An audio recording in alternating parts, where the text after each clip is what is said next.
반갑습니다. 이제 사회적 경제라고 하는데 원래 강의 제목은 협동조합과 사회적 경제 이렇게 돼 있습니다. 그래서 아마 요즘 이렇게 얘기 많이 되는 협동조합에 대한 얘기들을 많이 할 텐데요.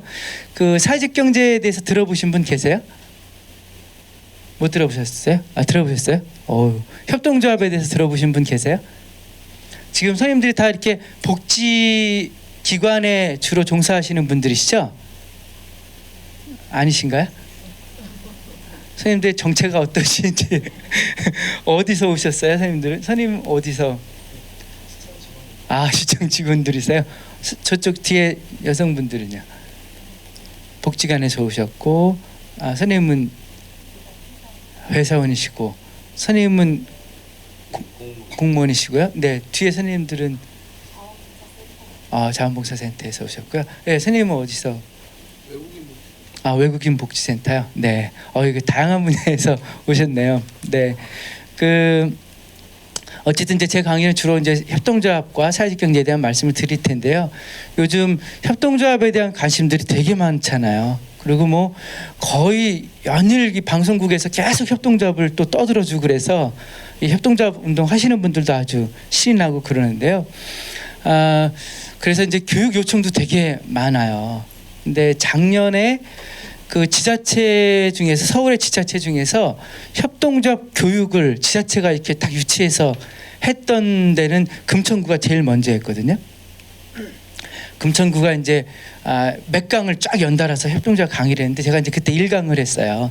1강이 제일 사람들이 많잖아요. 근데 금천구에서 한 50명 올 줄 알았어요. 그래서 50명짜리 한 80명짜리 이렇게 강의실을 했는데 150명이 온 거예요. 그래가지고 금천구청 그 구내식당에서 강의를 했어요. 그래서 제가 처음으로 이렇게 구내식당에서 강의를 해봤는데, 근데 그 다음 그 자치구는 노원구에서 협동조합 학교를 했어요. 그 해 몇 달 있다가 했는데 한 금천구 150명 왔다고 하니까 여기는 한 120명 정도 오겠다 싶어서 120명짜리 또 강의동을 했는데 260명이 왔어요. 물론 이제 거기에 공무원 선생님들이 한 50분 정도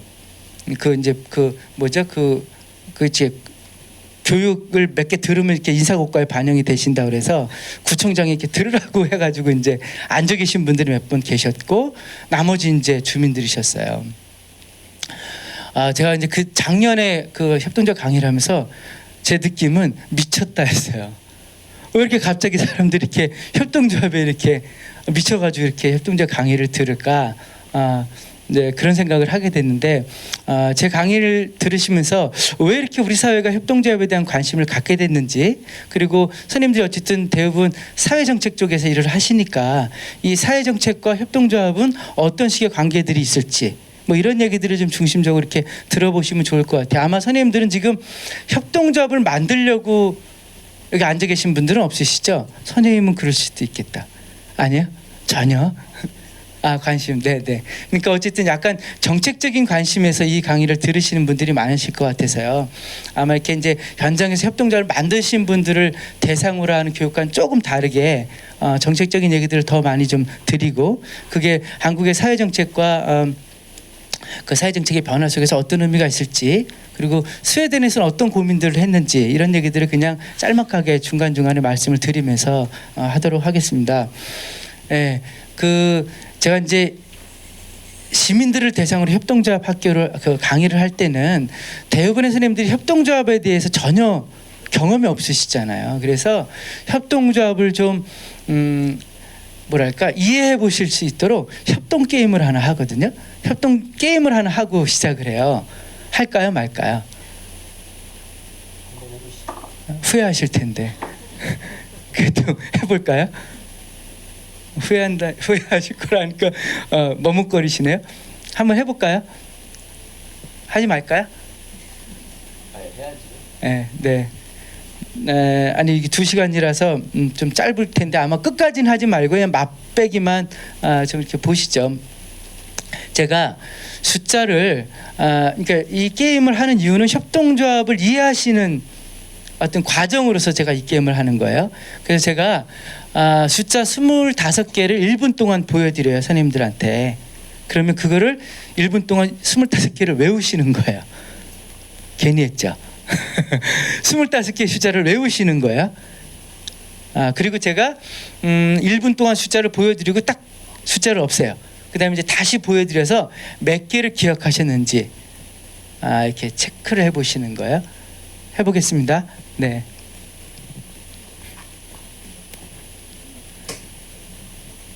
준비하세요. 선생님 그 보고 적으시면 안 되고요. 보고 그냥 외우시는 거예요.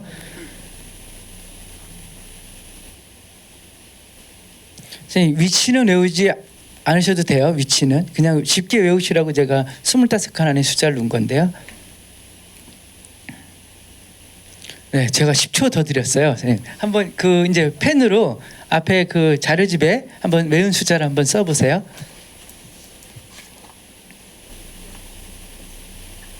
다 체크하셨어요? 네, 20개 이상 외우신 분이요. 안 계세요? 매번 20개 이상 외우신 분 계셨는데 오늘 이렇게 날씨가 우중충해서 그러실 거예요. 선생님들 잘못이 아니라 이 게임에서 그 제일 많이 외우신 분이 23개였어요. 1분 동안. 제가 그 노원구에 있는 함께걸음 의료생협이라고 하는 협동조합의 이사인데 거기 우리 협동조합의 회계 선생님이 23개를 외우셨어요. 15개 이상 외우신 분이요. 네. 10개 이상 외우신 분. 네. 네. 그 밑으로는 제가 안 여쭤봐요. 네. 걱정하지 마시고요. 네. 이 게임을 하면 평균 1분 동안 11개 정도의 숫자를 외우세요. 사람들이. 그래서 이제 우리는 1분 동안 숫자 25개를 11개를 외울 수 있는 인간들이 앉아 있구나. 이렇게 이제 확인을 하는 거예요. 그다음에 제가 어떻게 하냐면 협동조합은 지금 협동조합 기본법에 의하면 5명 이상 모이면 협동조합을 만들 수 있어요. 그래서 5명이서 이렇게 짝을 짓게 해요. 이렇게 5명이서 짝을 짓게 해요. 이제 시민들하고 워크숍을 할 때 이렇게 짝을 짓게 하거든요. 그리고 저 빈칸 안에 각자가 외운 숫자들을 다 채워보게 해요. 그럼 어떻게 될까요? 평균 21개의 숫자를 채우게 돼요. 그래서 제가 뭐라고 말씀드리냐면 선생님들은 지금 조합을 경험하셨다고 그래요. 그러면 이제 그렇구나 이렇게 이제 고개를 끄덕거리시죠. 그 다음에 게임을 한 번 더 해요. 새로운 숫자를 보여드리고 그렇게 5명이서 짝을 짓게 하고 이 25개의 숫자를 외우는 전략을 짜게 해요. 그리고 딱 숫자를 20초만 보여드려요. 그러면 어떻게 될까요? 네, 술 먹고 들어온 이상한 아저씨가 들어가 있는 저 빼놓고는 숫자 25개를 다 외워요. 그리고 제가 뭐라고 말씀드릴까요? 선생님들은 지금 협동조합을 경험하셨다고 그래요. 협동조합은 그런 거죠. 혼자 할 때보다 같이 하는 게 훨씬 더 효과적일 때 사람들은 협동조합을 하는 거예요. 근데 제가 이 게임을 하는 이유는 협동조합을 잘 이해하시라고 하는 초기에 진입하시는 이해를 위해서 게임을 했지만 이 게임에서 협동조합의 중요한 쟁점 3가지가 등장을 하게 돼요. 첫 번째는 이 게임을 왜 했냐는 거예요. 이 게임을 왜 했냐는 거예요. 선생님도 이 게임을 왜 하셨죠? 왜 했죠? 네가 시켜서 한 거지. 그죠? 강사와 수강생이 갖고 있는 이상한 권력관계 때문에 시키는데 하게 되는 거잖아요. 그러면서 선생님들 어떤 분들은 이 새끼 참 귀찮게 하네 라고 생각하시기도 하셨을 거고 그래 뭐 한번 해보지 뭐 이렇게 하셨을 거예요. 그죠? 그래서 실제로 열심히 안 하신 분도 있을 거고 그 다음에 아주 열심히 하셨던 분도 계셨을 거예요.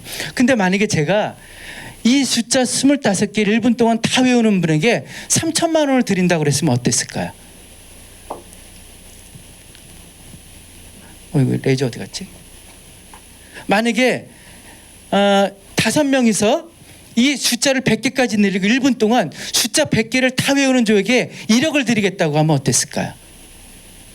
어땠을까요?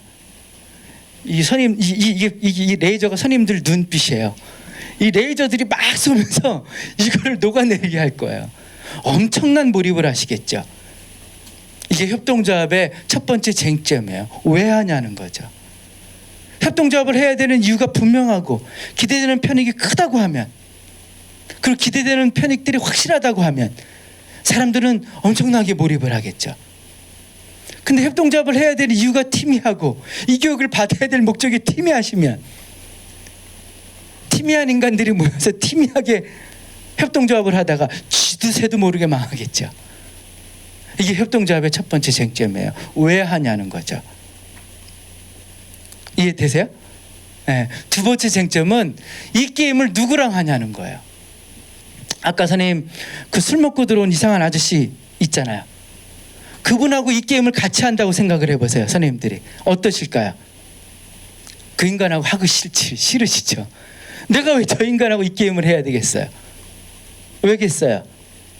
그 인간은 분명히 못 외울 거거든요. 지 몫을 다 하지 못할 거란 말이에요. 선생님들이 게임을 이제 후반부 2부 게임을 해보시면 아시겠지만, 이렇게 이제 5명에서 이거를 20초 동안 외워야 된다. 그러면 첫 번째 사람은 이렇게 외우고, 두 번째 사람은 이렇게 외우고, 세 번째 조 이렇게 외울 거예요.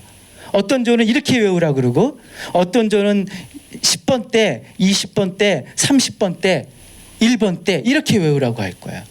근데 그 술 먹고 들어온 이상한 아저씨는 어떻게 될까요? 못 외울 거란 말이에요. 그죠? 그러니까 그 아저씨랑 게임을 하기 싫을 거란 말이에요. 협동조합에 무임승차자의 문제가 생긴다는 거죠. 그죠?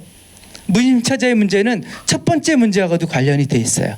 협동조합을 해야 되는 목적이 희미하면 무임승차자들이 많아지겠죠. 그 다음에 이 무임승차자의 문제는 세 번째 쟁점하고도 관련이 있어요. 보세요.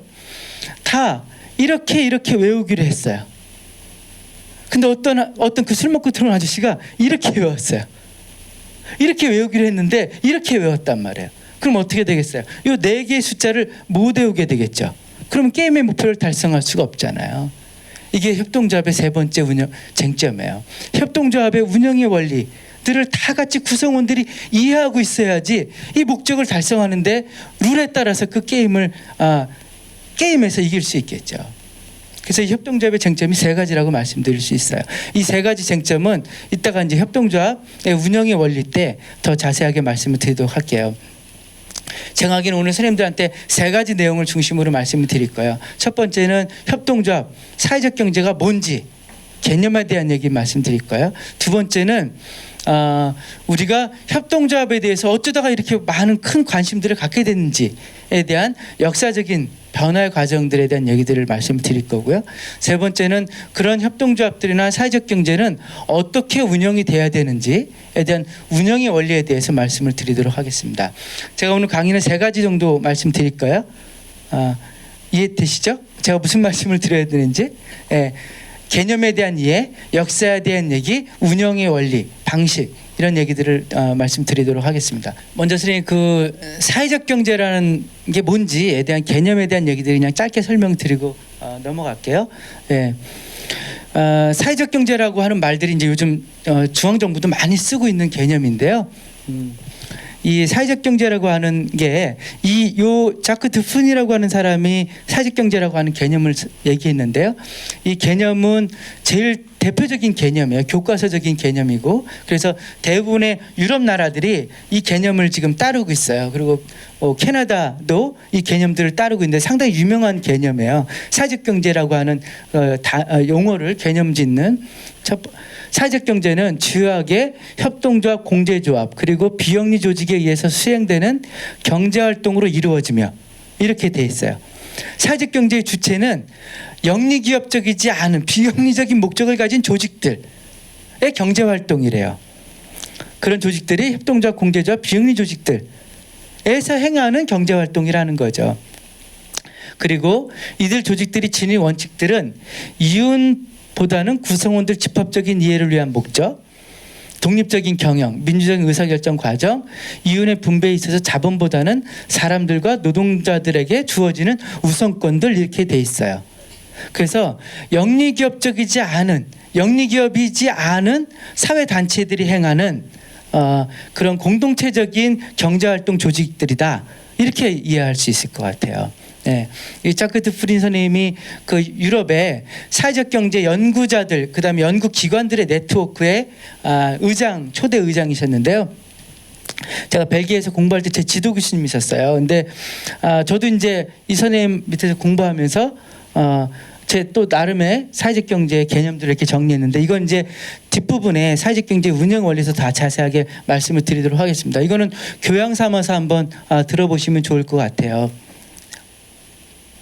네, 그러면 협동조합에 대한 개념에 대한 말씀을 드려보도록 하겠습니다. 선생님, 얘가 지금 움직이잖아요. 얘가 지금 누구죠? 얘가 누굴까요? 선생님, 얘가 누구라고 그랬죠? 저번에? 이게 누구죠? 네? 술 취한 아저씨요? 선생님 왜 그러세요? 진짜. 이거는 우리예요, 우리. 우리죠, 우리. 네? 우리가 지역에서 시흥에서 살아가는 방식에 대해서 지금 이렇게 혼란스러워하고 있는 거죠. 지금 어느 길로 갈지. 우리는 지금 어떻게 살아왔냐면요, 이렇게 살아왔어요. 그죠? 이렇게 살아왔죠. 필요한 걸 자기 혼자 돈을 싸질머지고 해결하는 방식으로 살아왔죠. 돈을 주고 해결하는 방식으로 살아왔잖아요, 혼자. 그죠? 그게 아주 우리한테 익숙한 삶의 방식이란 말이에요. 근데 협동조합이라고 하는 건 뭐냐? 함께 해결하는 방식이죠. 그렇죠? 협동조합은 함께 해결하는 방식이잖아요. 네, 정말 우리에게 협동조합은 지역 주민들에게 다르게 살 수 있는 다른 선택지로 지금 등장을 하고 있는지, 사실 그렇지 못하죠. 그렇죠? 그렇지 못하잖아요. 선생님, 다 우리는 지금 필요한 것들을 다 시장에서 그냥 사버리잖아요. 소비자로서 사시잖아요. 그렇죠? 다 우리는 그냥 소비자들이시죠. 협동조합은 소비자로 우리를 만드는 게 아니라 내가 필요한 것들을 함께 해결하는 관계들을 만드는 거라는 거죠. 그죠? 그런 의미에서 협동조합에 대한 정의는 매우 중요해요. 물론 선생님들이 지금 협동조합 운동을 하시는 분들이 아니시기 때문에 꼭 외우실 필요는 없지만, 저는 이제 협동조합 운동을 하시는 분들, 그걸 고려하시는 분들은 이 개념을 꼭 외우게 하거든요. 그 정도로 이 개념이 되게 중요한 건데요.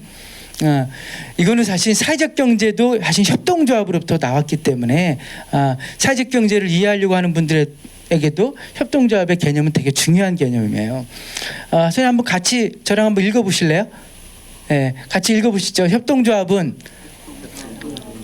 구성원들에 의해서 공동으로 소유되고 민주적으로 운영되는 사업체를 통해서 그들 공통의 경제적, 사회적, 문화적 필요와 염원을 충족하고자 자발적으로 결합한 사람들의 자율적인 결사체다, 이렇게 돼 있어요.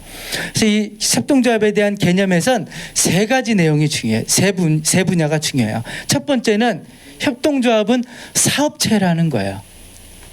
사업체란 뭐죠? 사업체란 뭔가요? 엔터프라이즈죠. 엔터프라이즈는 뭐예요? 어떤 재화와 서비스를, 상품이라고 하는 재화와 서비스를 거래하는 거죠. 거래하는 사업체라고요. 근데 그런 사업체는 어떤 사업체라고요? 구성원들이 공동으로 소유하고 민주적으로 운영되는 사업체라고요. 기존의 사업체는 사장님이 마음대로 하는 거잖아요. 그죠? 사업체인데 사장이 있는 기존의 사업체하고는 다른, 구성원들이 공동으로 소유하고 민주적으로 운영되는 사업체라는 거죠. 그런 사업체는 왜 만든다고요? 이게 두 번째예요. 왜 만든다고요? 그들 공통의 경제적, 사회적, 문화적 필요와 염원을 충족하고자 만든다고요. 그래서 왜 만든다고요? 구성원들의 공통의 경제적, 사회적, 문화적 필요와 염원을 충족하기 위해서 만든다고요. 이해되세요, 선생님? 네, 그렇게 해서 만들어지는 자발적으로 결합한 사람들의 자율적인 결사체라는 거죠. 우리 거라는 거예요. 우리 거라는 거죠. 그래서 협동조합은 사업체이면서 결사체예요. 제가 재작년에 이제 영국 출장을 갔는데요. 그 영국 지하철을 탔는데 그 뭇가지를 보다가, 그 영국의 이제 지금 총리가 보수당 당수잖아요. 데이비드 캐머런이라고 하는 사람인데, 이 캐머런이 보수당 전당대회에서 연설을 했어요. 뭐라고 연설했냐면, 선생님들 영국은 NHS 있잖아요. 국가보건계획.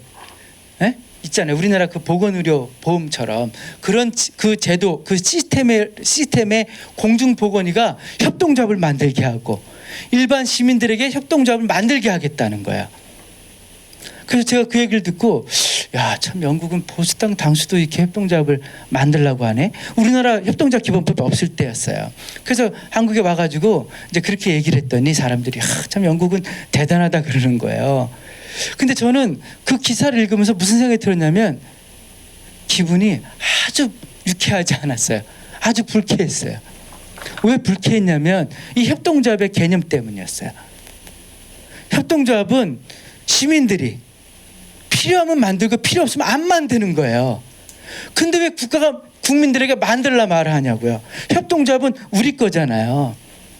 선생님들 지금 공무원 선생님들은 공무원은 선생님 직업이잖아요. 예? 선생님도 시민이잖아요. 그렇죠? 왜 국가가 국민들에게 협동조합을 만들라 말을 하냐고요. 협동조합은 우리가 필요하면 우리가 만드는 우리들의 자율적인 결사체잖아요. 사실 너무 어이가 없더라고요.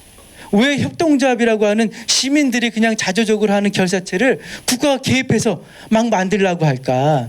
그렇게 해서 만들어지는 게 정말 성공적일까? 사회적 기업처럼.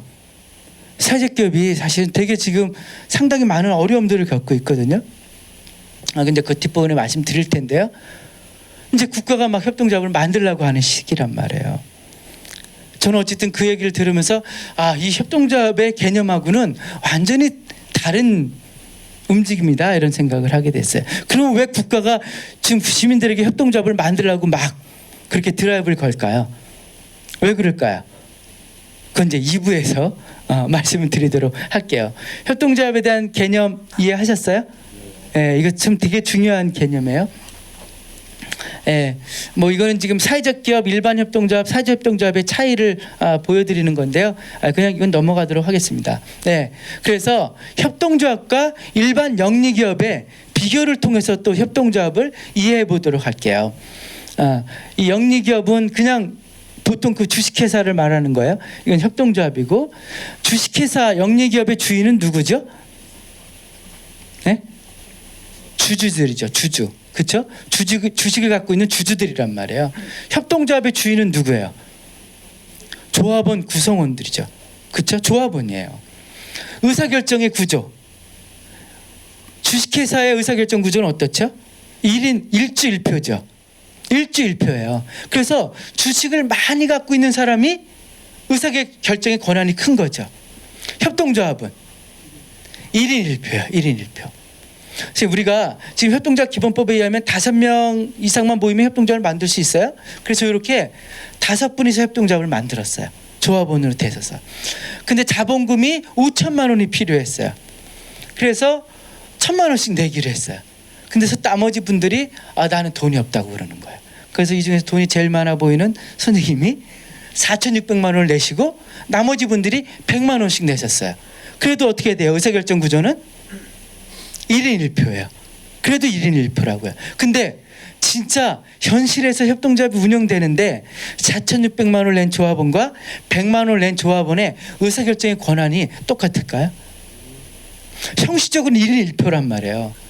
근데 현실적으로는 그렇지 않을 가능성이 크죠.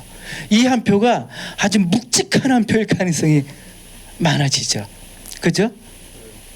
이 눈빛이 다를 거예요. 눈빛이.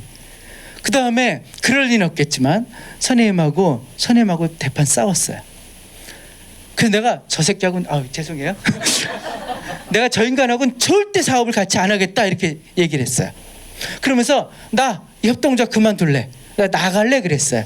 그럼 어떻게 되냐면 조합원에게 출자금 반환 청구권이 있어요. 그 내 출자금 돌려줘라고 4,600만 원을 돌려달라고 한단 말이에요. 이 협동조합에. 그럼 어떻게 돼요? 4,600만 돌려주면 여기는 망하죠. 그래서 협동조합 기본법에 의하면 한 개인의 출자금의 상한선을 전체 출자금 중에 30% 이상을 출자하지 못하도록 돼 있어요. 왜 그럴까요? 왜 그런 조치를 취하죠? 협동조합은 구성원들에서 공동으로 소유되고 민주적으로 운영되는 사업체이기 때문에 그래요. 이해되세요? 그만큼 협동조합의 개념이 중요하다고요. 협동조합은 구성원들이 민족을 운영하고 공동으로 소유하는 사업체이기 때문에 상한선을 두는 거죠. 그걸 지키려고. 그 다음에 정당성이 기초예요. 그 기업이 좋은 기업이냐 아니냐라고 하는 판단이에요. 주식회사 중에서 좋은 주식회사는 어떤 주식회사예요? 이윤을 많이 내는 데죠. 그죠? 이윤을 많이 내는 데란 말이에요. 그러면 협동조합, 좋은 협동조합은 어떤 협동조합이 좋은 협동조합이에요? 자, 선생님 보세요. 보세요. 시흥에 주식회사가 3개가 있다고 쳐요. 주식회사가. 이윤이 순이익이 1억이 나고 5천만 원이 나고 1천만 원이 났어요. 어떤 기업이 좋은 기업이에요? 1억이요. 그건 모든 사람에게 물어봐도 동일할 거예요. 모두가 1억이라고 할 거예요. 시흥시에서 협동조합이 3개가 있었어요. 순이익이 1억, 5천, 1천. 어떤 협동조합이 좋은 협동조합이에요? 1천, 또 1억, 또. 선생님은 왜 1억이라고 생각하세요? 아무래도 이윤이 많이 남은 너네 돌려줄 수 있는 게 큰. 네. 그렇게 생각하고. 선생님은 왜 1천만 원? 때리신 거예요? 의견이 분분해요. 이렇게 질문하면. 그 말은 뭐냐면요, 알 수 없다는 거예요. 협동조합의 재무제표상으로 손익계산서로 이 협동조합이 좋은 협동조합이냐 아니냐라고 하는 걸 알 수 없다는 거예요. 왜 알 수 없죠? 협동조합은 구성원들의 공통의 경제적, 사회적, 문화적 필요와 염원을 충족하고자 만든 거잖아요. 재무제표는 협동조합이 구성원들의, 조합원들의 경제적, 사회적, 문화적 필요와 염원을 충족했는지 안 했는지를 알 수 없잖아요. 알 수 없잖아요. 그렇죠? 네. 협동조합, 기특한 협동조합의 근거는 그 구성원들의 필요를 충족했냐 아니냐로 판단이 되는 거죠. 협동조합은. 이해되셨죠? 이 개념하고 대해서 이렇게 연관이 되죠, 지금? 네. 주요 인적 자원은 영리기업은 유급 종사자를 고용하죠. 그렇죠? 협동조합은 구성원들이 하는 거죠. 구성원들이 그 일들을 맡아서 하는 거죠. 예. 영리기업의 목적은 이윤일 거고요. 협동조합의 목적은 구성원들의 편익이죠. 그렇죠? 공동체의 편익을 목적으로 존재할 거예요. 가격 책정 기준은 영리기업은 시장이 견딜 수준에서 결정이 돼요. 예를 들면 선생님 보세요. 너무 비싸서 안 사든지, 너무 싸서 안 사는 상황을 만들지 않는 거죠. 시장에서 부자들은 너무 싸서 안 사 이러거나, 그 다음에 구매력이 없는 분들은 너무 비싸서 못 사거나, 이렇게 되지 않는 상황에서 가격이 책정되죠. 시장이 견딜 수준에서 가격이 책정된다고요. 협동조합의 가격 책정 기준은 구성원들이 이용 가능한 수준에서 결정이 되죠. 그렇죠? 예. 그 다음에 새로운 사업을 하는 사업의 근거는 영리기업은 이윤이 가능한 시장 수요가 있으면 해요. 사업을. 그러니까 대기업이 떡볶이집도 하는 거죠. 그렇죠? 협동조합은 구성원들에게 공감과 감사를 이끌 수 있는 필요가 확인되면 사업들을 하는 거죠.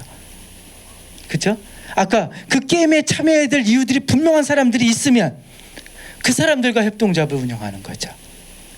네. 영리기업과 협동조합 비교하면서 좀 이해해 봤어요? 좀 이해되세요? 네.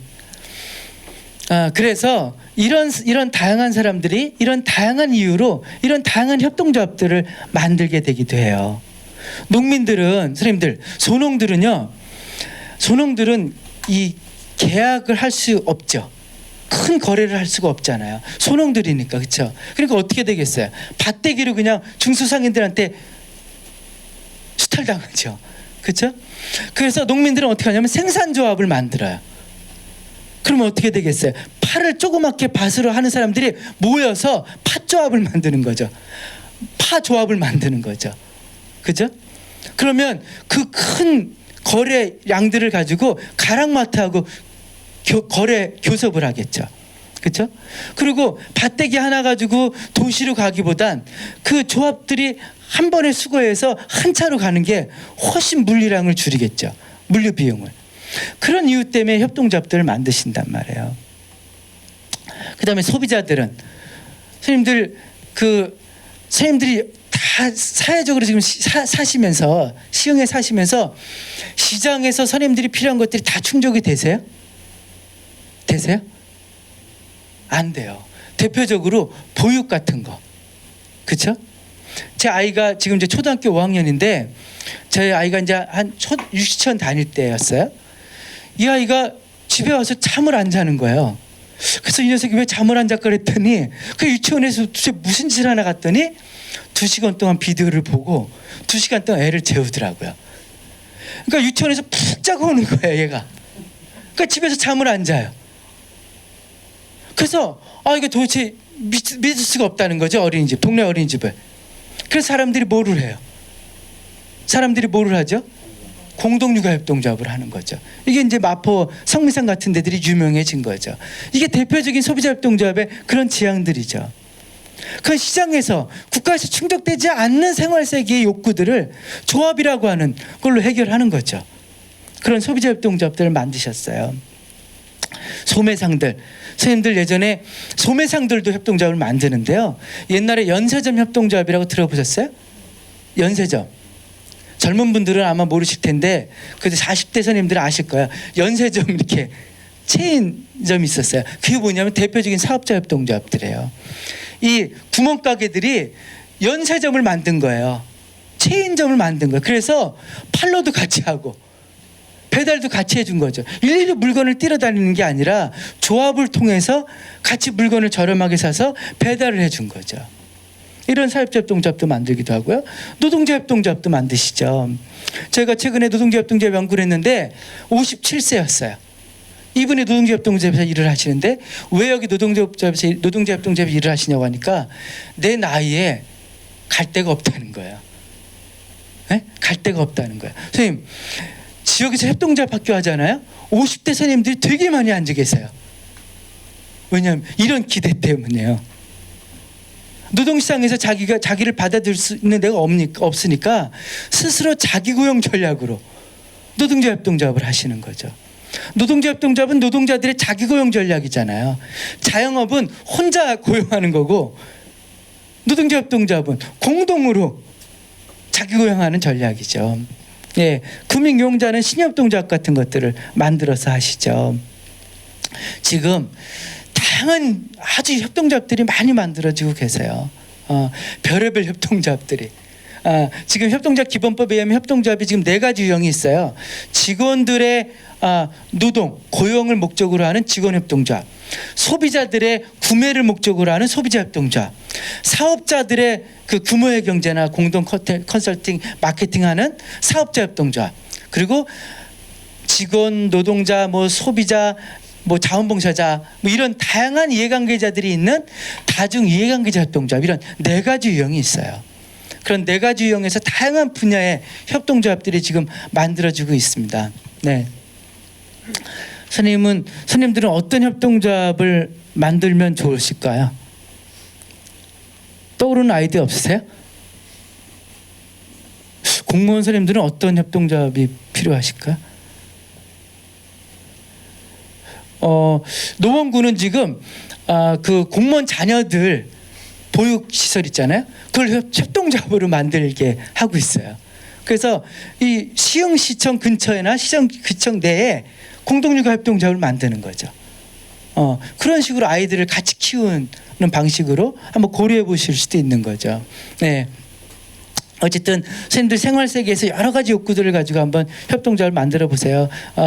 저희가 그 노원구에서 협동조합 상담센터를 지금 운영하고 있어요. 그 서울시는 지금 4개 권역으로 협동조합 그 상담센터를 운영하고 있거든요. 저희가 동북권역에 협동조합 상담센터를 운영하고 있는데 하루에 한 30명 정도가 상담을 해요.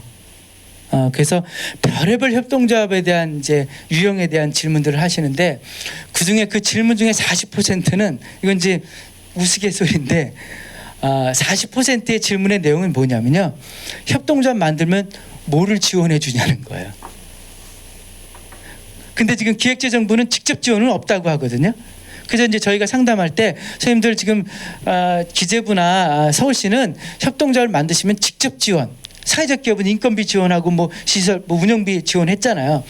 협동조합은 지금 직접 지원이 없거든요. 그래서 직접 지원이 없습니다. 이렇게 말씀드리면 성질을 내세요. 왜 협동조합을 그럼 만들려고 했냐고. 아니 저희가 만들려고 한 건 아니잖아요. 근데 이렇게 화를 내시는 거죠. 그게 왜 그러냐면 사회적 기업으로부터 학습돼서 그래요. 이게 그래서 협동조합 만들면 또 지원이 될 것 같아서 또 이렇게 관심을 갖는 분들이 있으셔요. 네. 그 다음에 이제 이 협동조합 사회적 경제와 관련되어 있는 한국의 제도적으로 어떻게 지금 이렇게 형성이 되어 있는지에 대한 말씀을 드려보도록 할게요. 사회적 경제와 관련해서 여러 용어들이 지금 있어요. 협동조합 있죠, 사회적 기업 있죠, 마을 기업 있죠, 그렇죠? 그다음에 농어촌 공동체 회사 있죠, 또 뭐 있죠? 커뮤니티 비즈니스 있죠. 여러 가지 개념들이 아주 좀 혼재돼서 있잖아요, 그렇죠? 지금 이거 되게 혼란스럽지 않으세요? 복잡하지 않으세요? 저희가 상담을 하면 이런 질문들이 많아요. 선생님, 사회적 기업이 좋은가요? 협동조합이 좋은가요? 이런 질문이 되게 많거든요. 그래서 사실은 협동조합이 좋은가요? 사회적 기업이 좋은가요? 라고 하는 질문은 질문의 전제가 형성되지 않는 질문이에요. 우리나라 그 사회적 경제와 관련한 제도들은 두 가지 그 성향, 그 방향들이 있어요. 첫 번째 방향은요, 라벨을 붙여주는 법체계예요. 라벨을 붙여주는 법체계. 이게 뭐냐면요, 라벨을 붙여주는 법체계가 대표적인 게 사회적기업 육성법이거든요. 사회적기업 육성법은 법인격을 부여해주는 게 아니라 라벨을 붙여주는 법이에요. 사회적 기업으로 인증을 받으려면 몇 가지 조건들이 있잖아요. 인증 조건이 있잖아요. 인증의 조건을 충족해주면 사회적 기업이라고 레테르를 붙여주는 거예요. 라벨을 붙여주는 거라고요. 그래서 이해되세요? 그런 라벨을 붙여주는 법체계가 있어요. 그러면 사회적 기업으로 인증을 받으려면 인증의 조건에서 법인격이어야 돼요. 사회적 기업으로 인증을 받으려면 법인격이어야 되거든요. 이 법인격으로서 인정이 될 수 있는 법인격의 종류가 뭐가 있냐면 민법상 법인, 사단법인 같은 거, 재단법인, 그 다음에 상법상 회사, 주식회사, 그 다음에 비영리 단체, 그리고 마지막으로 협동조합이 있어요. 이번에 사회적 기업 육성법이 바뀌었어요. 협동조합 기본법이 생기면서. 이해되시죠? 사회적 기업으로 인증받을 수 있는 법인격의 구성 중에 하나가 협동조합이라는 거죠. 그 다음에 사회적 경제와 관련한 제도적인 방향에 있어서 두 번째 방향이 뭐냐면 법인격을 부여하는 법이에요. 제도예요. 대표적인 게 협동조합 기본법이죠. 협동조합 기본법은 지원법이 아니에요.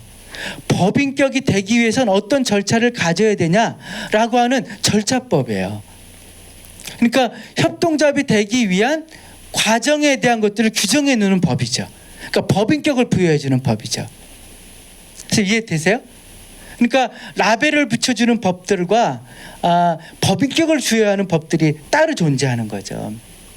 그래서 노동부에서 사회적 목적을 가진 경제활동 조직이라고 하는 것들을 제도화시킨 게 사회적기업 육성법이죠.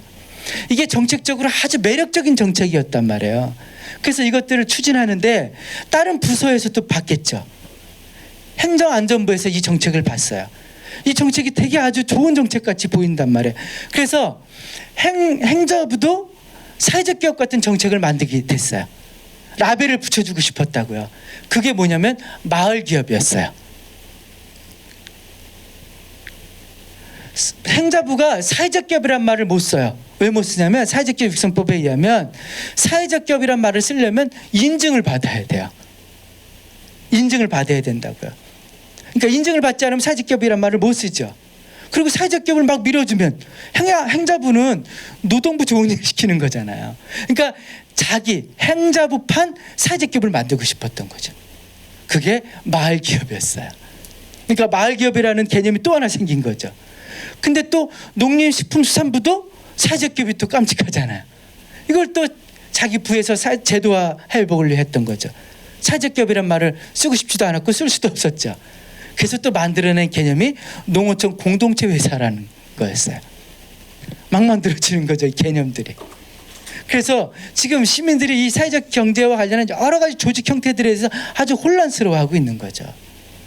근데 지금 법체계는 라벨을 붙여주는 법체계와 법인격을 부여해주는 법체계가 있다. 그리고 사회적 기업과 협동조합은 사회적 기업으로 인증을 받으신 법인격 중에 하나가 협동조합이다, 이렇게 말씀드릴 수 있는 거죠.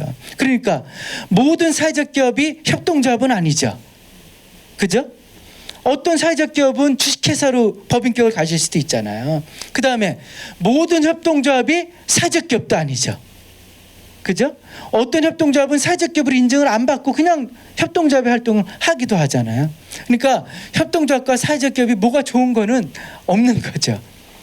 근데 만약에 정부로부터 지원을 받고 싶다, 그것도 직접 지원을, 그럼 어떻게 하실 수 있냐? 협동조합으로 법인격을 받으셔서 사회적 기업으로 인증을 받으면 사회적 기업 지원을 받을 수 있는 거죠. 그런 조언을 해드리면 되게 좋아하세요. 그래서 사실 다른 교육은 다 필요 없어요. 그 얘기가 제일 아주 제일 중요한 교육의 내용이었다, 이러면서 박수 치시면서 가시는데, 이제 어쨌든 이제 협동조합이 사실 그렇게 만들어지는 건 아니기 때문에, 그렇게 만들어지면 상당히 이제 지속 가능성들이 어려워지시겠죠. 협동조합의 7대 원칙이에요. 자발적 개방적인 조합원 제도, 조합원에 의한 민주적인 관리, 조합원의 경제적인 참여, 자율과 독립, 교육과 훈련 및 홍보, 협동조합 간의 협동, 지역사회에 대한 관심, 이런 7대 원칙을 가지고 협동조합을 운영하라는 거죠. 이게 협동조합의 운영의 원리예요, 선생님. 그 1부 여기서 끝났는데요. 1부 협동조합 사회적 경제에 대한 이해, 이 정도로 하고요. 2부 이제 역사에 대한 얘기 드릴 거예요. 어쩌다가 지금 우리가 협동조합에 대한 사회적인 관심이 많아지게 됐는지에 대한 말씀을 드릴 텐데요.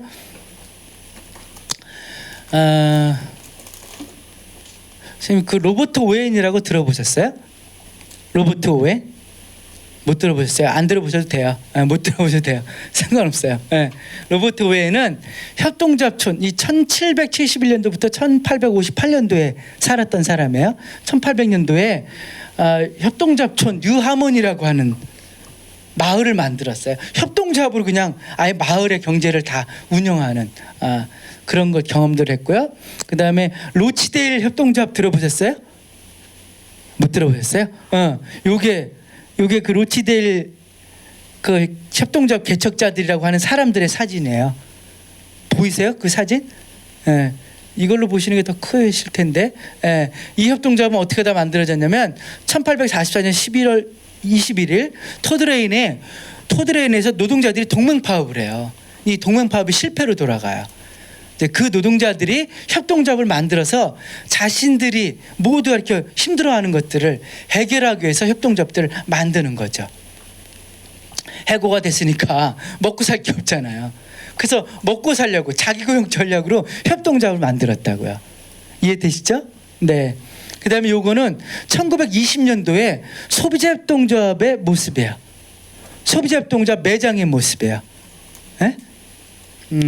지금 여기 선생님 혹시 소비자협동조합 조합원 계세요? 아이콥이나 한살림. 그러세요? 어디 협동 아이콥 선생님? 어딘지 상관없어요. 어쨌든 소비자협동조합이시고, 선생님은요? 두레생이요? 네, 두레 아이콥. 네, 선생님 한살림쯤 하시죠, 뭐. 두레, 네. 두레 아이콥 이렇게 하시는데, 이렇게 소비자협동조합 매장 가면 되게 요즘 세련되잖아요. 여긴 좀 약간 칙칙하죠, 이렇게. 요거는 주택협동조합이에요. 스웨덴에서 50년도에 주택협동조합의 모습이에요. 스웨덴의 주택 공급의 60%를 주택협동조합이에요. 우리나라는 누가 하죠? 주공이 하죠. 주공이 국민들을 대상으로 집장사를 하잖아요. 사실 나쁜 놈들이에요. 이 독점을 하잖아요. 저는 주공이 쪼개져야 된다고 생각해요. 독점하는 게 아니라 쪼개져서 주택 공급을 다양화해야 된다고 생각해요. 시민들이. 이거 완전 집장사를 하고 있잖아요. 완전 독점하면서. 근데 스웨덴은 협동조합, 주택협동조합으로 주택 공급을 했다고요. 주택이 필요한 사람들이 조합을 구성해서 그들이 돈을 운영하고 사업계획을 세우고 집을 배분했다고요. 관리도 같이 하고요. 이렇게 협동조합을 했어요. 그 다음에 요거는 선생님들 이게 20년대 30년대 쿱 인슈어런스라고 써 있잖아요. 쿱 인슈어런스라고 써 있거든요. 이게 뭐냐면요, 보험도 협동조합으로 한 거예요. 이게 노동자들이에요. 노동자 보험을 협동조합으로 했어요. 선생님들, 우리는 지금 어디 보험에 가입돼 계시죠? 삼성생명이 계시잖아요. 삼성생명이. 예? 그래서 이 삼성생명이 그 보험금 가지고 이렇게 자본을 지금 모으고 있잖아요. 그 당시에 노동자들은 협동자 보험을 만들어서 그 기금들을 가지고 협동자 운동에 재투자했다고요. 그 시민들이 행복하게 하는 경제를 위해서 재투자했다고요. 주주들의 이익을 배불리기 위해서 재투자하는 게 아니라 조합원들의 이해, 필요를 해결하기 위해서 재투자했다고요. 이런 역사들이 이렇게 있었대요. 예. 그 제가 이제 지금 최근의 협동조합에 대한 고민들은 무슨 고민을 하냐면 요 책 한번 선생님들 그 협동조합 관심 있는 분들은 꼭 한번 읽어보세요. 서기 2000년대 협동조합이라고 하는 레이들로 보고서예요. 레이들로라고 하는 사람이 1980년대에 쓴 책인데요. 이 책은 지금 협동조합 최근에 21세기 협동조합 운동이 어디로 가야 될 것인가에 대한 방향을 제시한 책인데, 이 책에서는 협동조합 지역사회라고 하는 걸 제안하고 있어요. 협동조합 지역사회. 이게 무슨 말이냐면요, 선생님, 우리가 지역사회에서 살면서 여러 가지 욕구들이 있겠죠. 그죠? 어떤 욕구들이 있을까요? 건강에 대한 욕구가 있어요. 의료에 대한 욕구가 있어요. 그렇죠? 또 집에 대한 욕구가 있어요. 또 먹을거리에 대한, 믿을 수 있는 먹을거리를 먹고 싶다는 욕구도 있어요. 또 환경에 대한 욕구도 있어요. 또 문화에 대한 욕구도 있고요. 보육에 대한 욕구도 있고 교육에 대한 욕구도 있어요. 그렇죠? 근데 그 욕구들은 어떻게 형성이 돼요? 한 인간의 총체적으로 있죠. 여기는 보육, 여기는 환경, 여기는 의료가 아니잖아요. 총체적이잖아요. 그래서 사람들은 그 필요들을 해결하기 위한 협동조합들을 만들고 싶을 거예요. 그러니까 그것들을 시장과 국가에서 충족되지 않을 경우에 자기가 정말 믿을 수 있는 자기 실현의 장으로서 협동조합이라고 하는 구조들을 만들게 되겠죠. 아까 그 게임 하듯이. 이해되세요? 그래서 여기는 의료협동조합이 만들어졌어요. 의료협동조합. 근데 인간은 의료협동조합만 필요한 게 아니라고 그랬잖아요. 여기는 보육협동조합, 여기는 교육협동조합, 여기는 먹을거리 협동조합, 여기는 환경, 문화, 주거. 또 뭐가 있을까요? 또 뭐가 있을까요? 뭐가 있을까? 방과후 뭐 이런 게 있다고 쳐요. 근데 여기 의료생협에 있던 직원들 중에 이 사람들은 보육도 필요하잖아요. 그렇죠? 보육도 필요할 거 아니에요. 그래서 지금 협동조합 지역사회 문제의식은 이런 거예요. 의료라고 하는 욕구들은 다 필요하니까 이런 거래들이 이루어지겠죠. 그죠? 이건 다 이제 이런 화살표예요. 이렇게 되겠죠. 근데 먹을거리라고 하는 욕구도 다 필요하잖아요. 그러니까 이렇게 되겠죠. 또 그렇죠? 그 다음에 또 뭐죠? 이게 방과학교였죠? 방과학교에 대한 욕구도 필요하겠죠. 이렇게 될 거예요. 이해되세요? 이렇게 지역사회가 구성될 수 있을 거라고 생각하는 거죠. 그래서 서로가 서로에게 욕구들을 해결할 수 있는 관계를 만들 수 있다고 생각한 거죠. 그래서 어느 때는 요양사이지만 어느 때는 의료생협 조합원으로 되는 거죠. 소비자로 되기도 하고. 이게 뭐냐면 컨슈머잖아요. 컨슈머. 그렇죠? 프로컨슈머잖아요. 생산자이면서 소비자인 거죠. 이런 관계들로 만나게 될 거라는 거죠. 이 관계들이 지역사회에서 그 거래 행위들이 이루어질 거 아니에요? 그게 맨 처음에는 아주 드물겠죠. 근데 이게 오래되면 관계들이 아주 촘촘하게 이루어지겠죠. 그렇죠? 이게 어느 순간인가 매지가이처럼 훅 뜨겠죠. 이 관계망이, 필요의 관계망들이 훅 뜨겠죠. 그걸 뭐라고 불렀냐면 협동조합 지역사회라고 생각을 한 거죠. 그래서 아이콥 두레생협이 있다면 지금 두레생협은 먹을거리와 관련해서 일부만 조합원들과 관계를 맺고 있잖아요. 근데 두레생협 조합원들은 여러 욕구가 있잖아요. 그렇죠? 그 욕구들에 대해서 그 욕구들을 갖고 있는 사람들이 협동조합을 통해서 그 욕구들을 실현한다면 그 관계들이 만들어지는 거죠. 이게 이제 협동조합 지역사회를 꿈꾸는 사람들의 최근의 고민이에요. 근데 그 역사들이 그렇게 이제 변해온 건데요. 이 역사들이 어쩌다가 이렇게 변해왔는지에 대해서 제가 이 그래프를 가지고 설명을 드려보도록 할게요. 협동조합의 역사, 사직경제는 이런 역사적인 궤적들을 그려요. 이 그래프로 제가 이제 협동조합의 역사를 설명드리는데요. 협동조합은 자본주의 이전에 있었을까요, 없었을까요? 있었을까요, 없었을까요? 있었다고 생각하세요. 또 대부분 있다고 생각하시잖아요. 있었다고 생각하시는 분은 상부상조 생각하시는 거예요, 그렇죠? 근데 협동조합은 상부상조하는 사업체잖아요. 사업체로서는 자본주의 태동기 때부터 생긴대요. 선생님들이 생각하시는 공동체 같은 거, 그거는 이제 향약, 두레 뭐 이런 거 있잖아요. 품앗이 이런 것들은 상부상조하는 관계고, 상부상조하는 사업체로서는 사업체로서 협동조합이 등장은 자본주의 태동기 때부터래요. 자본주의 태동기 때 왜 협동조합이 등장하냐? 자본주의 이전에는 어떤 사회예요? 봉건사회죠. 네? 봉건사회는 무슨 사회죠? 농촌사회잖아요. 농촌사회는 어떤 사회예요? 공동체 사회요. 공동체 사회. 그죠? 선생님들 손 한번 잡아보세요. 농촌 공동체 사회는 이렇게 손에 손을 잡고 살았다고요. 그죠? 선생님 따뜻하시네요. 예. 예. 그 춥게 와가지고 제가 감사합니다. 이렇게 따뜻한 온기를 느끼면서 살았다고요. 반일을 누구랑 해요? 동네 사람들과 했어요. 동네 사람들과. 급전이 필요하면 누가 빌려줘요? 옆집 아줌마가 빌려줬다고요. 쌀이 떨어지면 누가 빌려줘요? 앞집 아줌마가 빌려줬어요. 그죠? 내 할아버지가 돌아가시면 상의를 누가 매줘요? 동네 사람들이 매줘요. 뒷집 아저씨 혼자 매다 허리 나가잖아요. 동네 사람들이 했다. 손에 손을 잡고 살았단 말이에요. 근데 어떻게 되죠? 이 농촌의 농민들이, 영국 같은 경우는 인클로저 운동이 생기죠. 농사를 짓는 것보다 양을 키우는 게 돈이 되니까 농토에 울타리를 친 거잖아요. 그래서 농민들이 토지로부터 쫓겨나잖아요. 그래서 쫓겨난 농민들은 어디로 가요? 지성이가 있던 맨체스터로 간단 말이에요. 그렇죠? 로비는 밑으로 가서 도적이 되든지, 한국은 구로공단, 남동공단 같은 데 오는 거죠. 한번 생각을 해보세요. 1967년도에요. 충북의 괴산에 김만복 씨 있었어요. 47세. 아이가 셋이고 사랑한 아내와 11월 27일 1967년도 11월 27일 초겨울에 밤 8시에 짐을 싸갖고 구로공단에 딱 떨어졌어요. 밤 8시 27분에 11시 27분이라 했죠. 11시 27분에 그때 그 농민 가정이 느꼈을 느낌이 어땠을까요? 그냥 고개 끄덕이지 마시고 어땠을까요? 춥고 외롭고 막막하고 두려웠겠죠. 그랬을 거예요, 우리 농민들이. 그렇죠? 공장에 취직을 했어요. 공장이라고 하는 데는 어때요? 해고가 너무 자유로워요.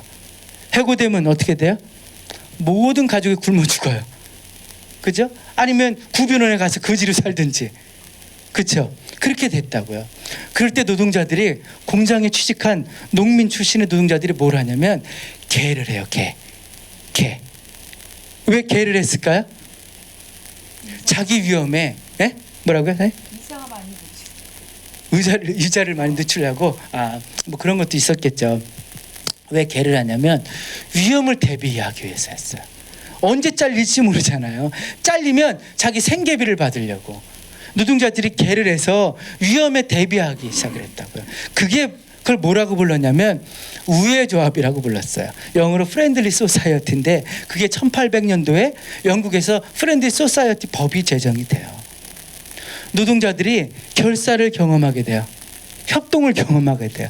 노동자들이 모두가 두려운 걸 이런 협동이라고 하는 걸로 대비할 수 있다라고 하는 경험을 하게 되는 거죠. 그래서 이해되세요? 우리는 그런 경험들을 못 해봤잖아요. 노동자들이 펍에서 술을 먹어요. 술을 먹으면서 떠들기 시작을 했어요. 성미산 공동류가 그 조합원들처럼, 야, 이런 협동조합 같은 걸로 우리 생활세계에 필요한 것들을 해결할 수 없을까? 얘기하기 시작을 했죠. 야, 왜 없어? 우리가 저 공장의 기계를 갖고 있지 않으니까 사장님한테 맨날 의도 터지고 쫓겨나고 착취당하잖아. 야, 우리가 월급의 몇 퍼센트 모아서 기계를 사고 우리의 회사를 만들자 이렇게 생각을 했겠죠. 그렇게 해서 만들어진 게 뭘까요? 아까 선생님들이 보셨던 노동자 협동조합이에요.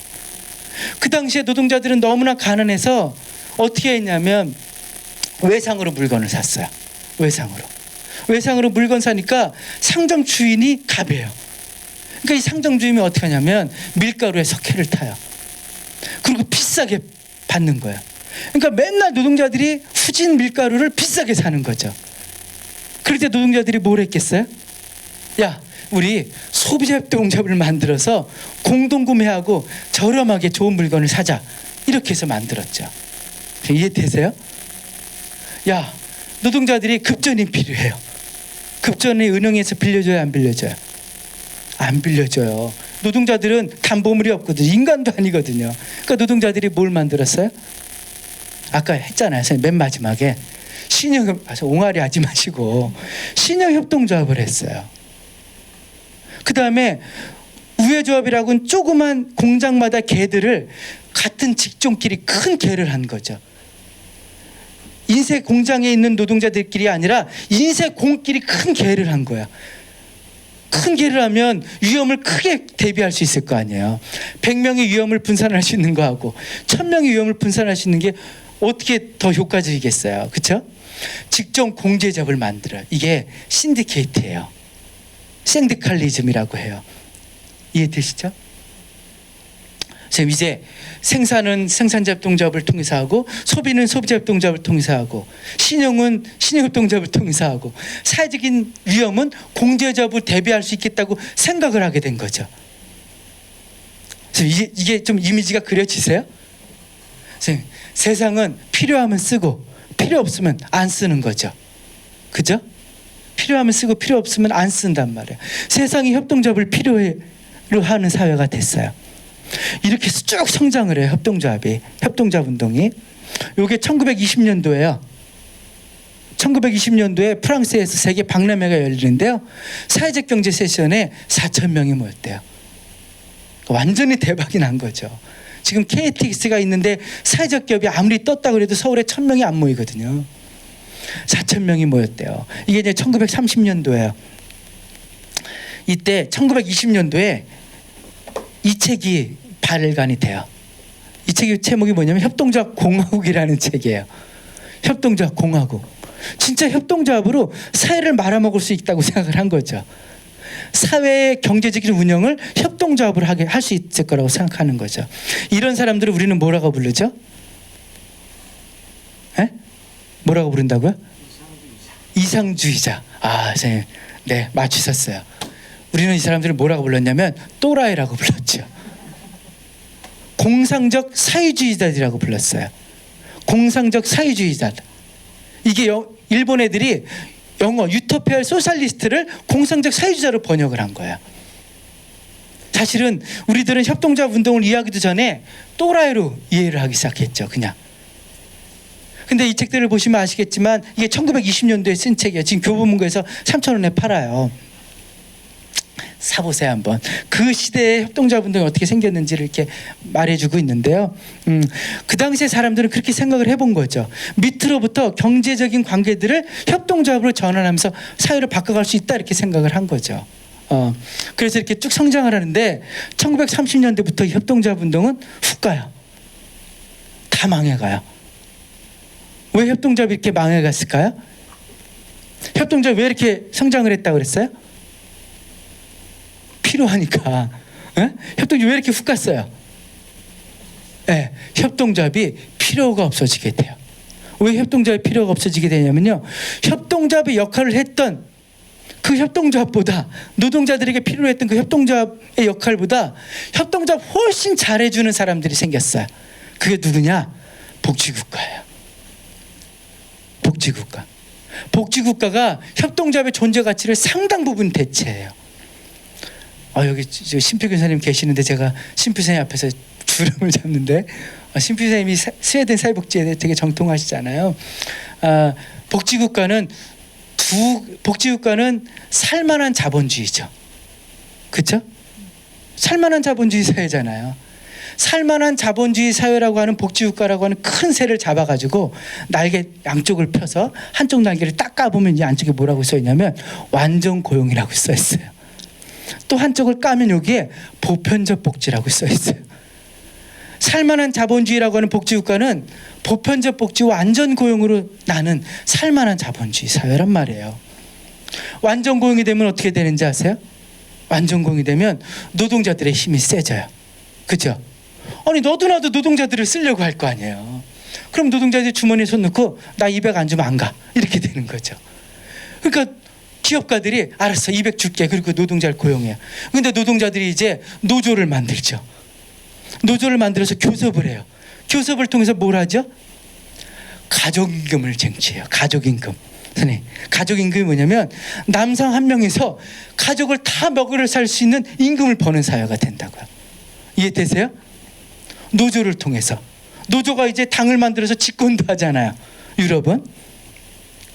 노동조합동조합 왜 만들었죠? 착취를 덜 받으려고 만들었어요. 노동조합은 교섭을 통해서 가족임금을 쟁취했어요. 노동조합동조합은 출자도 해야 돼요.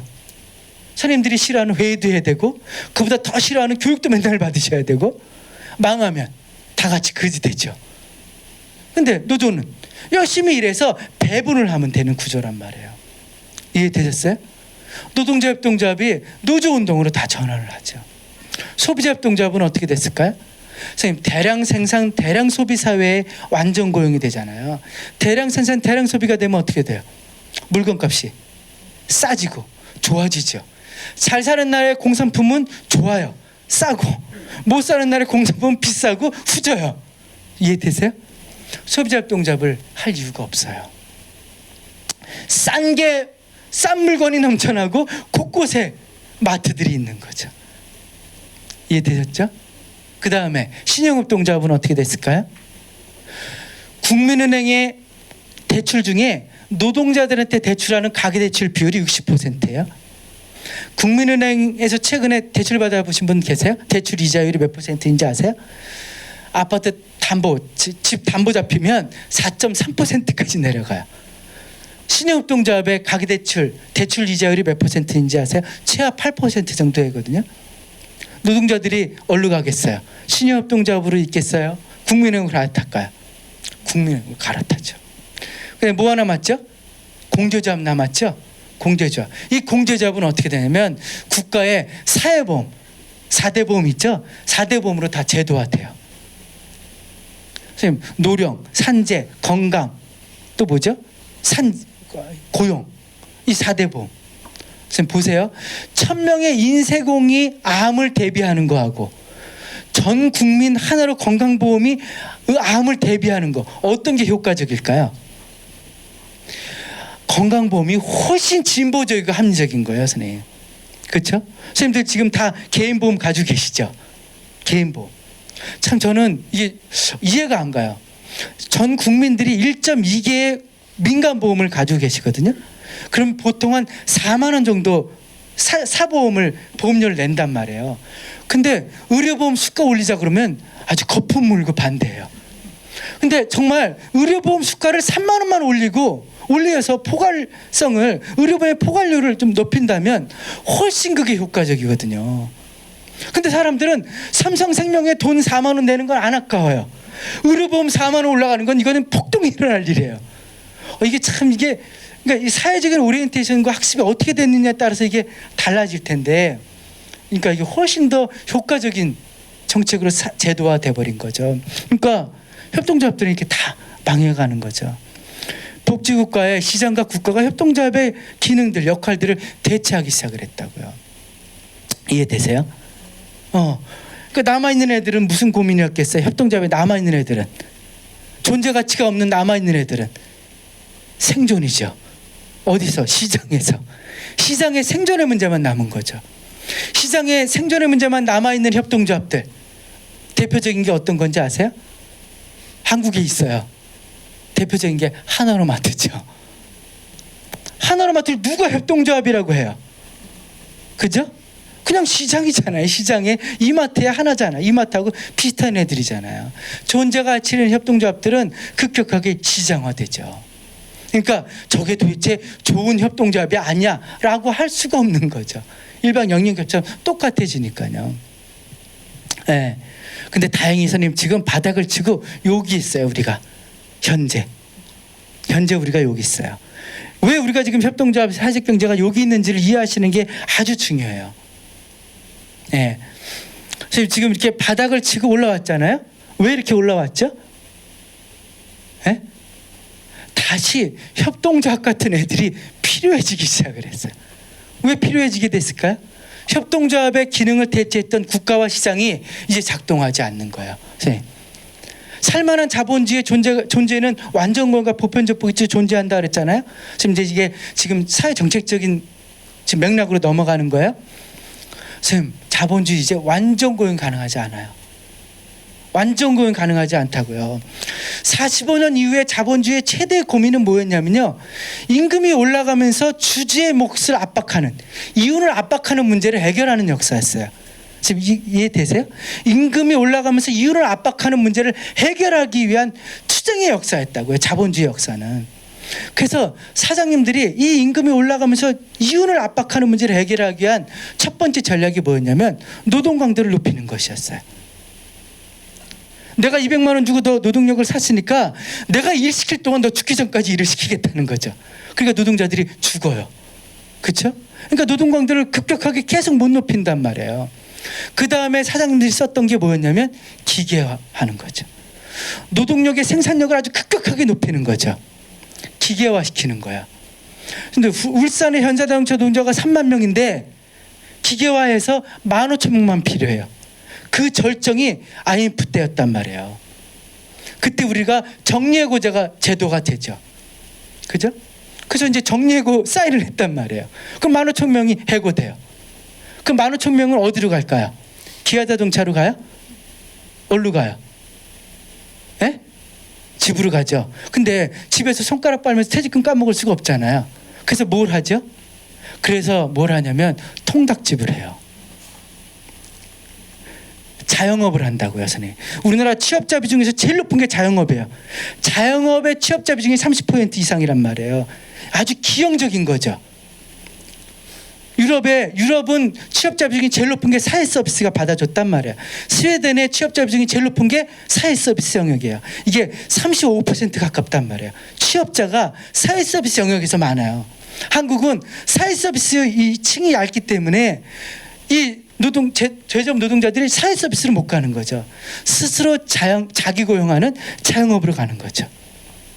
그래서 우리나라가 이렇게 통닭집이 많은 거예요. 교회만큼 많은 거잖아요. 이해되시죠? 그 다음에 사장님들이 썼던 전략은 뭐였냐면 거의 노동력이 필요 없는 산업을 만드는 거예요. 그게 뭐냐면 금융사업 서비스예요. 주식시장. 이해되세요? 직접 투자하는 거죠. 자본 투자하는 거예요. 이게 훨씬 수익률이 높아요. 그러니까 어떻게 되겠어요? 산업자본이 금융자본으로 모여드는 거죠. 이윤율이 좋으니까. 근데 이 금융이라고 하는 건 국경을 넘어설 수가 없단 말이에요. 그러니까 어떻게 되겠어요? 이 자본시장이 국경을 넘을 수 있도록 누군가 뚫어줘야 되겠죠. 그걸 누가 뚫어줘요? IMF하고 WTO가 뚫어주는 거죠. IMF 구제금융 받으면서 금융시장을 개방하는 거죠. 우리가 IMF 구제금융 하면서 금융시장 다 개방했잖아요. 국민은행이 우리나라 은행이 아니라니까요. 외은행이 론스타한테 완전히 당했잖아요. 이렇게 되는 거죠. 그러니까 일자리를 만들 수 있는 산업들이 만들어지지 않는 거죠. 그거는 저렴한 노동력을 쫓아서 해외로 가는 거죠. 공장 이전이 되고 자본은 산업자본에서 금융자본으로 모이고 이 금융자본이라는 놈들은 사회에 거의 도움이 되지 않는 거죠. 그냥 게임을 하는 거야. 숫자 게임을 하듯이 하는 거죠. 선생님, 완전 고용 가능하지 않아요. 이 완전 고용 가능하지 않은 사회에서 가장 어려움을 겪는 사람이 누군지 아세요? 청년이에요. 청년 실업자들. 얘네들은 노동시장에서 전혀 매력적이지 않은 노동자들이에요. 다 새로 가르쳐줘야 되잖아요. 그러니까 대부분의 살만한 자본주의, 선진 자본주의의 청년 실업률은 다 15% 이상인 거죠. 두 번째 어려움이 겪는 사람들이 미숙련, 중장년 노동자들이죠. 스님들일 가능성들은 거의 없겠네요. 선생님들은 그래도 전문직에 속하죠. 예? 다행이네요, 선생님들. 어쨌든 미숙련, 중장년 노동자들이 그 다음에 이제 피해를 보는 거죠. 자, 선생님, 완전 고용 가능하지 않아요. 완전 고용 가능하지 않으면 어떻게 돼요? 보편적 복지가 후달리죠. 보편적 복지가 후달리잖아요. 선생님, 인간의 과학기술이 발달돼 있어요.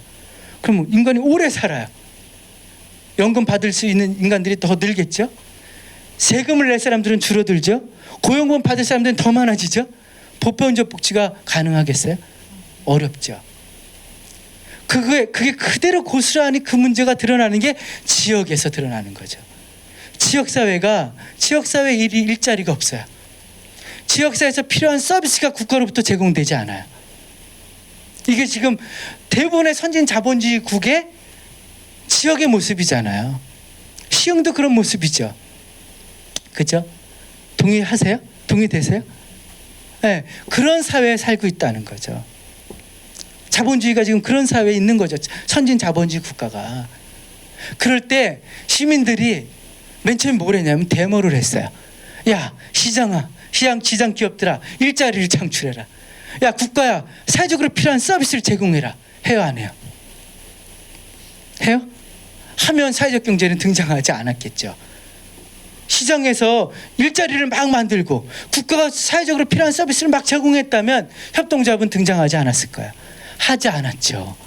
기업은 돈이 안 된다고 안 해요. 국가는 돈이 없다고 안 하죠. 지금 그런 사회 아니에요? 그때 시민들이 데모를 하다가 이제 안 되겠다. 우리가 직접 필요한 서비스를, 필요한 일자리를 만들어야겠다고 등장을 했죠. 지역사회 욕구를 해결하기 위한 활동들을 시작했죠. 거래를 하기 시작을 했어요. 거래하려면 사업체를 만들어야 되잖아요. 그게 엔터프라이즈죠. 근데 이 엔터프라이즈는 기존에 사장님이 있는 영리를 목적으로 하는 조직이 아니었단 말이에요. 사회적인 실현들을 하기 위한 사업체를 만든 거죠. 그러니까 앞에다가 뭐라고 하나를 붙였겠죠. 뭐라고 붙였을까요? 소셜이라고 붙였어요. 소셜이라고. 그래서 사회적 기업이라고 하는 게 등장을 한 거죠. 근데 유럽의 대부분의 나라들은 이미 협동조합 운동의 전통들이 있었으니까 그 법인격의 형태를 협동조합으로 한 거죠. 협동조합으로 사회적 목적을 위한 협동조합을 활동을 한 거죠. 그걸 아주 근사하게 첫 번째 제도화한 나라가 이탈리아였어요. 91년도에 사회적 협동조합을 제도화한 거죠. 91년도에. 기존의 협동조합은 노동자가 주인이면 노동자들의 배타적인 이해를 추구하는 협동조합이면 노동자 협동조합이었어요. 소비자들의 이해를 추구하면 소비자 협동조합이었어요. 근데 이 협동조합은 지역사회 문제를 해결하기 위한 사회적 목적을 가지고 등장을 했단 말이에요. 이 협동조합들이. 그래서 사회적 협동조합이라는 말을 쓰게 된 거죠. 이해되세요? 노동부가 인건비 지원해주고 운영비 지원해줘서 막 육성하는 형태의 기업이 사회적 기업이 아니라 이런 사회적 맥락에서 등장하게 됐다고요. 선생님, 이해되실까요? 이게 전 세계의 선진 자본주의 국가에선 모두 모든 지역에서 다 이런 지향들이 나타나게 된 거죠. 이런 사회적 경제 정책은 진보적인 정책일까요? 보수적인 정책일까요? 에? 왜 이렇게 멍하시셨어요? 이게 의견들이 되게 분분해요. 어떤 분은 진보적인 정책이라고 하고 어떤 분은 보수 정책이라고 하는데 제 생각엔 사회적 경제 정책, 협동조합과 사회적 기업 관련한 정책들은 보수적인 정책도 아니고 진보적인 정책도 아니라고 생각해요. 무슨 정책이냐? 보편적 정책이라고 생각해요. 우리 사회가 사회적 경제와 관련한 정책들을 이제 보편적 정책으로 만들어버린 거죠. 자본주의 변화 속에서. 근데 이거는 어떻게 해서 보편적 정책이냐라고 하는 건 지난번 선거 때를 보시면 아실 거예요. 가장 왼쪽에 있는 정당부터 가장 오른쪽에 있는 정당 모두가 사회적 기업과 협동조합을 육성하겠다고 얘기하잖아요. 그죠? 그러니까 보편적 정책인 거죠. 근데 복지관 선생님들 와 계셨잖아요. 이제 사회정책은요, 계속 사회정책과 경제정책이 통합돼 가고 있어요. 계속 계속 이렇게 통합돼 가고 있는 분위기란 말이에요. 그래서 배분의 문제만 중요한 게 아니라 사회적으로 어떤 문제들을 해결하기 위한 이 생산의 문제라고 하는 문제도 동일하게 관심을 갖게 되는 분위기로 갔다는 거죠. 그래서 이 사회 정책이 그렇게 변해가고 있다라고 말씀드릴 수 있을 거예요. 그러니까 이제 지방 정부나 중앙 정부도 협동조합을 사회적 기업들을 그런 정책 파트너로 보기 시작을 한 거죠. 일자리 창출의 매개로, 지역사회에서 필요한 서비스를 제공하는 매개로서 파트너십의 대상으로 인정을 하기 시작을 한 거죠. 그러니까 이제 국가가 이제 저렴하게 비용을 들여서 외부화해 볼 수 있는 수단이 돼 볼 수도 있는 거죠. 사회적 기업들이. 그러니까 적극적으로 이제 지방 정부나 중앙 정부가 사회적 기업, 협동조합들을 육성하는 사회가 돼 버리게 된 거죠. 네. 근데 이해되세요? 이 협동조합의 이 변화 과정들이. 네. 그래서 지금 우리가 협동조합에 대한 얘기들을 하게 된 사회가 된 거라고 말씀드릴 수 있어요. 네. 그러니까 너도 나도 지금 협동조합에 대한 관심을 갖고 있고, 가장 영리하다고 얘기하는 기획재정부가 협동조합의 이 설립에 가장 이 전사가 돼가지고 앞에 나서 이제 연설을 하고 이제 이런 사회가 된 거죠. 네. 2부 이제 끝났습니다, 선생님. 협동조합에 대한 변화와 역사에 대해서. 선생님 2부에 대해서 질문 있으세요? 없으세요? 협동조합 사회적 경제 역사 이제 완벽하게 이해하셨죠? 네. 진짜요? 진짜 완벽하게 이해하셨어요? 대충 이해가 가죠. 예. 왜 이렇게 협동조합들이 그렇게 됐는지 좀 이해하셨을 거라고 생각해요. 네. 다음은 이제 협동조합은 그러면 어떻게 운영이 되는 거냐라고 하는 질문에 대해서 말씀을 드려보도록 할게요. 네. 아까 선생님들 협동조합 아까 게임으로 다시 돌아갈 거예요. 지금 협동조합 사회적 경제의 운영의 원리는 이런 세 가지 운영의 원리들을 가지고 운영이 돼야 된다라고 말씀드릴 수 있어요. 사회적 경제의 운영 원리는 세 가지예요. 첫 번째, 사회적 목적이에요. 아까 선생님 게임으로 돌아가면 왜 이 게임을 하냐는 거죠. 이해되세요? 선생님 아까 게임 안 하셨구나. 네, 게임 하고 난 다음에 들어오셔서 그 게임을 왜 하냐는 거야. 왜 존재하냐는 거죠. 사회적 기업, 협동조합들이 왜 존재하냐는 거예요. 두 번째, 누구랑 그 게임을 하냐는 거잖아요. 어떤 소유권들을 가지고 운영을 할 거냐라고 하는 사회적 소유의 문제예요. 누구랑 그 일을 할 거냐는 거예요. 세 번째, 사회적 자본이에요. 무슨 돈으로, 그 자원은 어떻게 만들어질 거냐라고 하는 문제입니다. 네, 시간이 많지 않으니까 간략하게 설명드리면서 마치도록 할게요. 사회적 목적이에요. 선생님, 이게 사회적 경제 조직 협동조합의 사회적 목적의 사례인데요. 이거는 안성의료생활협동조합의 사회적 목적이에요. 지금 안성의료생협이라고 들어보셨어요? 안성에 있는 의료소비자협동조합이에요. 안성의료생협은 왜 생겼냐? 1980년도에 농촌지역 안성에서 생겼어요. 안성이라는 지역 농촌은 의료 서비스를 제공받을 수가 없잖아요. 병원이 없으니까. 병원이 없단 말이에요. 그래서 안성 농민회하고 연대 의대생들이 주말 진료를 했어요. 병원이 없으니까 주말 진료를 했는데, 아이들이 주말에만 아픈 게 아니잖아요. 그렇죠? 그래서 농민들이 우리 지역에 병원이 하나 있었으면 좋겠다고 생각을 했어요. 그래서 농민들이 출자를 해요. 이해되세요? 100만 원, 50만 원, 10만 원, 만 원 이렇게 해서 농민들이 출자를 해서 병원을 하나 만들어요. 협동조합으로. 그리고 주말 진료했던 착한 전문의를 원장으로 앉히죠. 지 친구보다 월급을 3분의 1 주고 원장으로 앉혀요. 그래서 의료소비자 협동조합이라고 하는 병원이 하나 생겨요. 안성 농민의원이라고 이름을 쳤어요. 안성 터미널에서 택시를 타고 안성 농민의원 가세요 하면 택시가 가요. 그 정도로 유명한데요. 안성 농민의원이 딱 생기자마자 지역에서 두 가지 장점을 갖게 됐어요. 첫 번째, 독점이에요. 독점. 그렇죠? 독점이죠. 아니 병원이 없는데 병원이 생겼으니까 독점이죠. 그 다음에 소비자들의 충성도가 높아요. 아니 그렇잖아요. 내가 만든 내 병원이니까 소비자들의 충성도가 높죠. 이 병원이 망하겠어요? 흥하겠어요? 망할 수가 없죠. 그러니까 아까 그 사이클처럼 이렇게 성장을 해요. 이렇게 성장을 한다고요. 쭉 성장을 해요. 그래서 안성의료생협이요, 직원이 100명이에요. 의사가 11명이에요. 지금 엄청나게 성장을 했죠. 근데 안성의료생협이 안성이라는 지역이요 변화해요. 어떻게 변화하냐면 도시화가 된다고요. 도시화가 되면 어떻게 돼요? 인구가 늘죠? 인구가 늘면 병원들이 생겨요. 안성의료생협에 확내과가 생기고 이치과가 생기고 함소학과가 생기고 저기 장치과가 생기고 막 가정의학과가 생기고 막 병원들이 막 생겨요. 여기는 연대 전문인데 선생님들이 좋아하는 서울대 전문의가 왔어요. 안성의료생협의 존재 가치는 어떻게 돼요?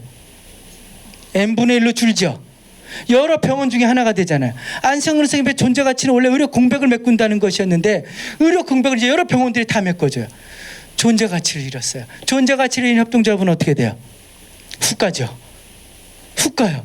적자를 경험하게 돼요. 안성의료생협이 이렇게 해서 아이고 이렇게 떨어지게 되는 거죠. 적자를 경험한 협동조합은 어떻게 되죠? 시장화돼요. 시장화된 협동조합들이 이제 시장 전략을 쓰기 시작을 해요. 안성의료생협이 성과급을 도입해요. 성과급이 뭔지 아시죠? 진료 많이 해서 수익이 많이 난 의사한테 성과급을 많이 주는 거죠. 그러니까 제일 신난 사람은 누구겠어요? 1년차 치과 의사예요. 제일 울적한 사람은 누구겠어요? 자기 청춘을 바친 가정의학과 이인동 선생님이죠. 20년을 지 친구보다 반만 월급 봐주고 살았던 사람이죠. 이제 조합원을 보는 시선이 달라졌어요. 옛날에는 조합원이 진료 오면 우리 조합원 뭐 어떠세요? 좀 생활 이렇게 물어봤는데 이제 조합원이 대가리가 된 거죠. 대가리로 보이는 거예요. 선생님들 그 3분의 법칙 아세요? 종합병원에 가면 3분마다 환자가 바뀌어야 돼요. 우리가 아무리 명의를 만나도 2분 30초 되면 문이 탁 열려요. 그리고 의사가 간호사한테 시내를 딱 준다고요. 그러면 55초 되면 나와서 간호사하고 얘기를 해야 돼요. 이게 대학병원이 수지타산이 맞으려면 3분마다 환자가 바뀌어야 된다고요. 그래서 우리가 아무리 명의를 만나도 3분 안에 나와야 되는 거예요. 이게 작동하는 거죠. 그럴 때 이인도 선생님이 이제 회의를 하기 시작을 했어요. 안성의료생은 왜 있어야 될까? 지역에. 이러려고 내가 내 인생을 바쳤나? 안성의료생이 다시 안성에 있어야 되는 이유가 뭘까를 고민하게 된 거죠. 지금 이해되세요? 다시 조합원들이 안성의료생에 와야 되는 안성의료생이라고 하는 게임에 참여해야 되는 이유를 뭐라고 얘기해야 될까라고 하는 고민을 시작했다고요. 그걸 저하고 사회적 회계라고 하는 걸 시작했어요. 사회적 회계는 3개를 물어봐요. 3가지를. 당신들 왜 존재하세요? 존재하기 위해서 존재의 이유를 목적을 달성하기 위해서 어떤 활동을 하세요? 그 활동이 어떤 지표로서 당신들이 지역사회에서 기특한 조직이라고 하는 걸 평가받고 있냐라고 질문해요. 그래서 이해되세요? 그 작업의 첫 작업이에요. 이게 안성의료생이 지금 있어야 되는 이유예요. 첫 번째, 의사와 환자가 갖고 있는 정보의 격차가 있잖아요. 우리 의대를 안 나왔으니까.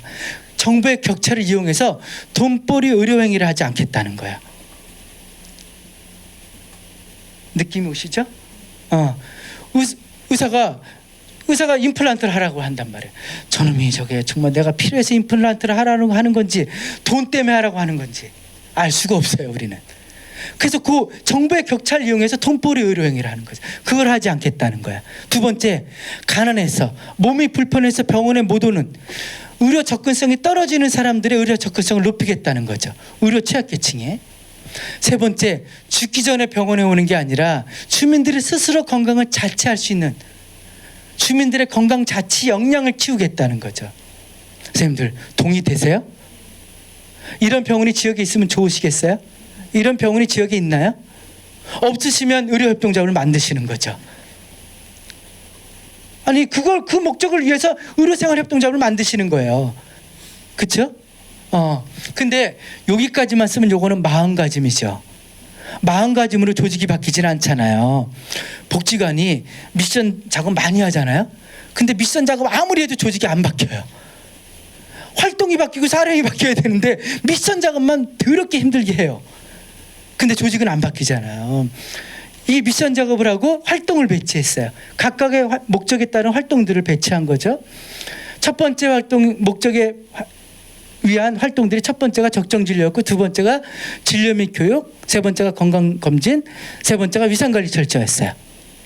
첫 번째 적정 진료를 하겠다는 거야. 선생님들 적정 진료하니까 도대체 적정 진료가 뭐야라고 의문이 드셨죠.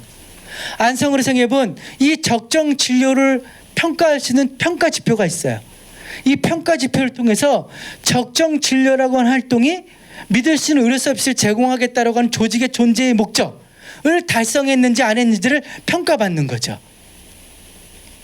첫 번째, 즉 적정 진료를 평가하는 첫 번째 지표가 주사제 처방률이에요. 항생제 처방률이에요.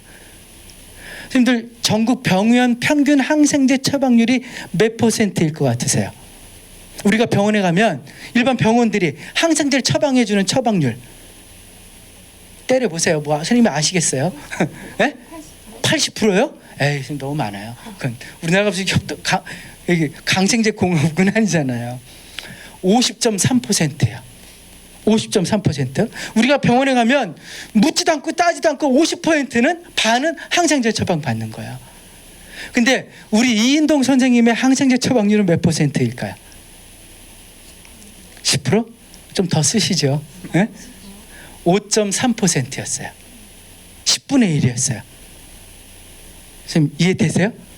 아까 선생님 그 우리 협동조합이 이거 기억나세요? 이거? 이제 조합원에게 다시 말을 거는 거죠. 항생제를 쳐 드시러 가실래요? 적당히 드실래요?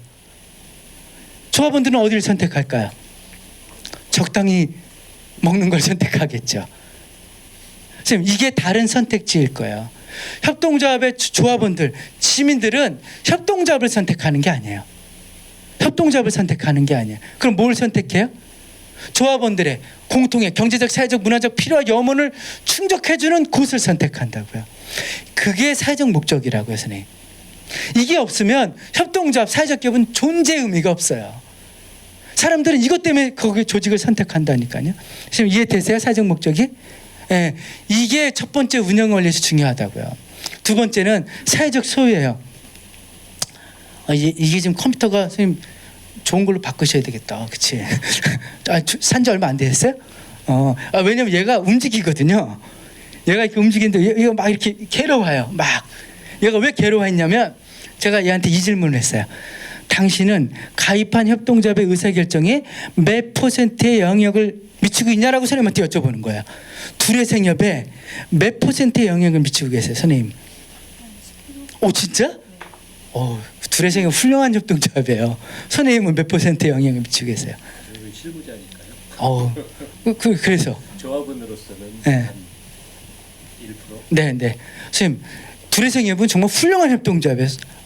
선생님은 몇 %의 아이컵 생협에 영향을 미치고 계세요? 네. 얘가 이제 괴로워하는 이유가 그거였어요. 왜 뚱딴지 같은 질문을 할까? 선생님, 이게 사회적 소유예요. 선생님, 협동조합의 조합원들은 출자를 했어요. 이 조직이 필요해서 가입을 했어요. 근데 이해를 같이 가진 거죠. 이해를 같이 가졌단 말이에요. 이해를 같이 하고 이 조직에 참여를 했어요. 근데 의사의 결정의 권한이 하나도 없어요. 그럼 이 사람이 열심히 참여할까요? 참여하지 않을 거예요. 권한이 없으니까. 세 번째, 편익이 있어요. 아이컵에 이윤이 남았잖아요. 잉여금이 있잖아요. 그 잉여금이 어떻게 쓰여지는지 아세요, 선생님? 조금 아시고. 예. 둘의 생협에 잉여금이 어떻게 쓰여지는지 아세요? 몰라요. 편익을 같이 공유할 수 있어야 돼요.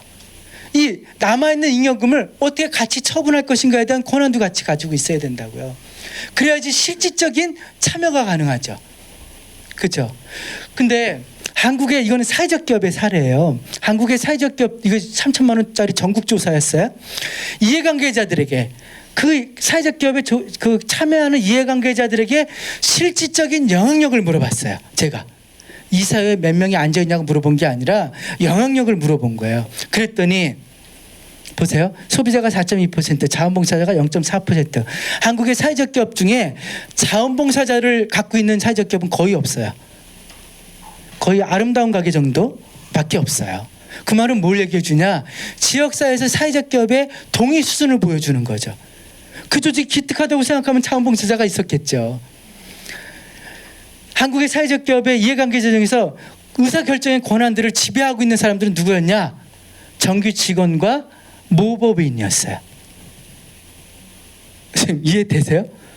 한국의 사회적 기업은 사무국장과 모법인이 지들이 마음대로 하는 거예요.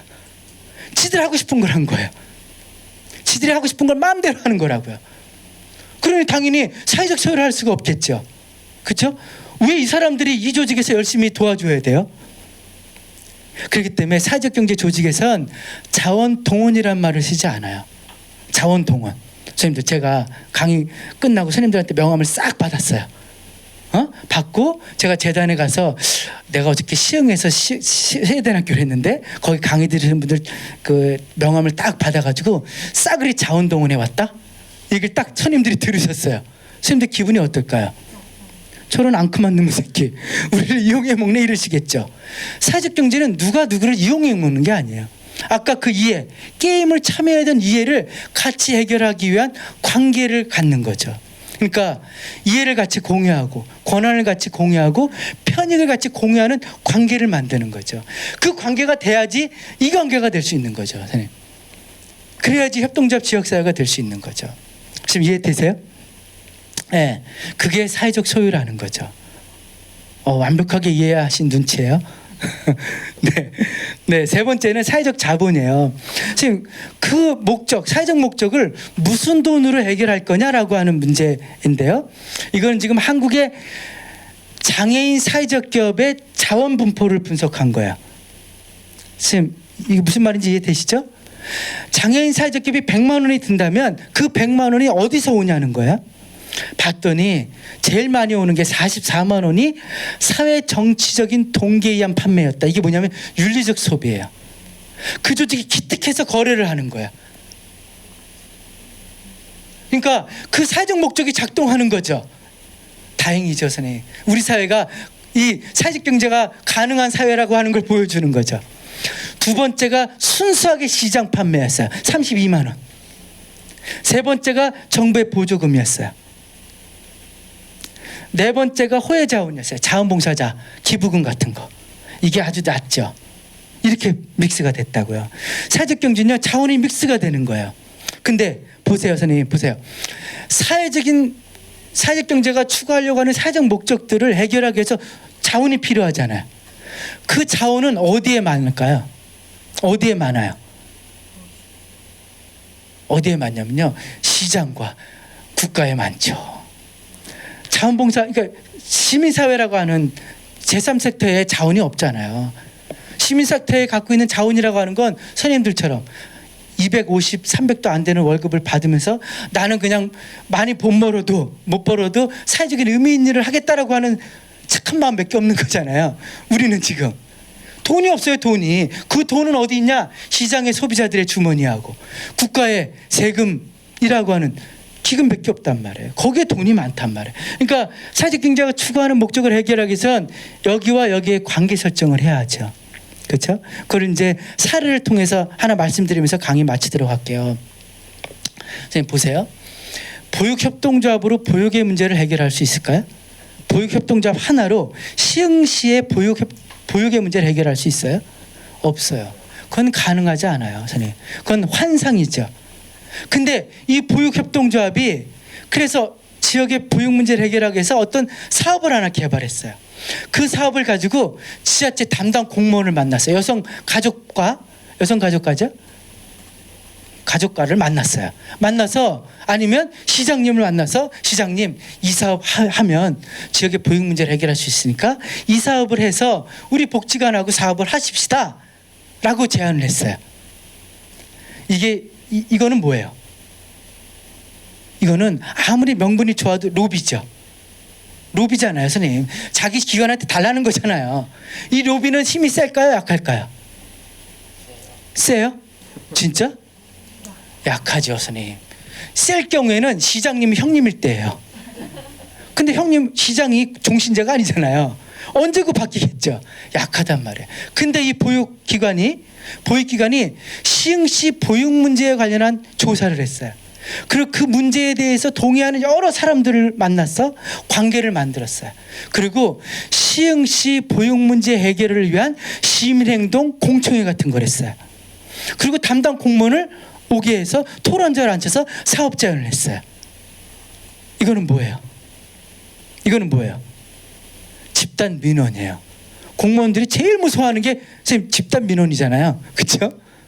집단 민원의 힘이 로비보다 세죠. 이게 사회적 자본이에요, 선생님. 그래서 이 보건 문제와 보육 문제와 관련해서 지역사회 정책 개입을 할 수 있어요. 해야 돼요. 그래야지 보육 문제를 바꿀 수 있겠죠. 그래야지 국가의 재분배 정책을 바꿀 수 있겠죠. 그 다음에 이 전략이 시장 전략으로도 쓸 수 있어요. 그래서 이들이 보육 컨소시엄을 만들었어요. 지역의 보육 집단의 네트워크를 만들었단 말이에요. 이게 영국의 하모니 너서리 사례예요. 보육 집단들이 컨소시엄을 만들었어요. 그리고 중앙에 컨트롤 타워를 둬요. 여기에서 보육 집단들, 보육 기관들에서 제일 비용이 많이 드는 것들을 같이 해결하는 거죠. 제일 비용이 많이 드는 게 교보제, 장난감, 교사의 양성, 교육 프로그램 이런 것들이거든요. 조그만 보육 기관에서 그 프로그램들 혼자 할 수가 없잖아요. 보육 컨소시엄을 한 거예요. 이 보육의 공공성을 위한 서비스 기획들을 여기서 컨소시엄을 한 거죠.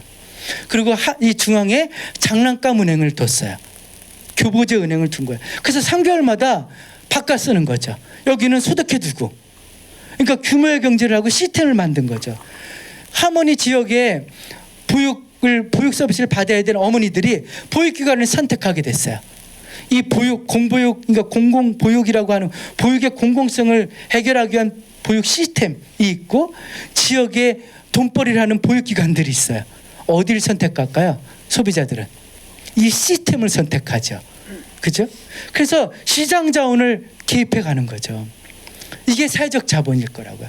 그러니까 사회적 경제 조직은 이 시장을 만드는 방식도 다르게 만들어지는 거죠. 시장을 형성하는 것도 다르게 형성을 하고. 그러니까 사회적 경제의 시장은 정말 순수하게 팔아먹는 게 아니라 관계를 새롭게 만드는 것이죠. 그래서 사회적 경제가 정말 아까 말씀드린 그 승리하는 게임을 하기 위해선 이 세 가지 운영의 원리들을 잘 지켜가는 게 필요할 거다라고 말씀드릴 수 있습니다. 네, 3부 이제 끝났습니다. 어제 제 강의 이 정도로 마치도록 하겠습니다. 네, 고맙습니다. 네. 생명도시 시흥